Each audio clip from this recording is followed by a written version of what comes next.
ഈ ടാപ്പിൻ്റെ ഉൾഭാഗം ഈ രീതിയിലാണ് ഉണ്ടാവുക.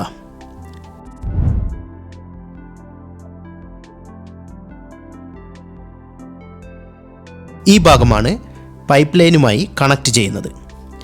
ഇതിനകത്തെ പ്രധാനപ്പെട്ട ഭാഗമാണ് ജമ്പർ. ജമ്പറിൽ ഒരു റബ്ബർ വാഷർ ഇതുപോലെ അറ്റാച്ച് ചെയ്ത് വെച്ചിട്ടുണ്ട്. ഇവ രണ്ടും ഒരു ത്രെഡഡ് സ്പിൻഡിലിൽ ഫിക്സ് ചെയ്ത് വയ്ക്കും. ഇതാണ് ഹാൻഡിൽ. ഈ ഭാഗത്തെ സീറ്റ് എന്ന് പറയുന്നു.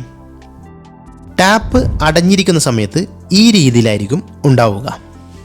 നമ്മൾ വാട്ടർ കണക്ഷൻ കൊടുക്കുമ്പോൾ വെള്ളം ഈ ഒരു രീതിയിൽ വന്നു നിൽക്കുന്നു. ഇനി ടാപ്പ് തുറക്കാനായി ഹാൻഡിൽ കറക്കുമ്പോൾ ഈ ത്രെഡഡ് സ്പിൻഡിൽ മേലോട്ടേക്ക് പൊങ്ങുന്നു. അതുകൊണ്ട് ഇതിനോടൊപ്പം ജമ്പറും വാഷറും കൂടെ മേലോട്ടേക്ക് പൊങ്ങുന്നു. ഈ സമയം ഈ ഭാഗം ഓപ്പൺ ആവുകയും വെള്ളം പുറത്തേക്ക് ഒഴുകുകയും ചെയ്യുന്നു. ഇനി ടാപ്പ് അടക്കാനായി ഹാൻഡിൽ ഓപ്പോസിറ്റ് ഡയറക്ഷനിൽ കറക്കുമ്പോൾ ത്രെഡഡ് സ്പിൻഡിൽ താഴേക്ക് വരുന്നു.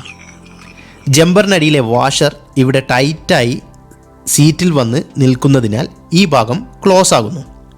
അങ്ങനെ ടാപ്പ് അടയുകയും വെള്ളത്തിൻ്റെ ഒഴുക്ക് നിൽക്കുകയും ചെയ്യുന്നു. ഈ വാൾവ് സിസ്റ്റത്തെ കംപ്രഷൻ വാൾവ് എന്ന് പറയുന്നു. മറ്റൊരു ടൈപ്പാണ് ബോൾ ടാപ്പ്.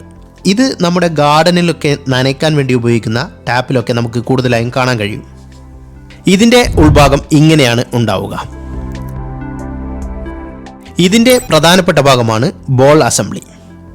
ഇത് പൈപ്പ് ലൈൻ, ഇത് ഹാൻഡിൽ.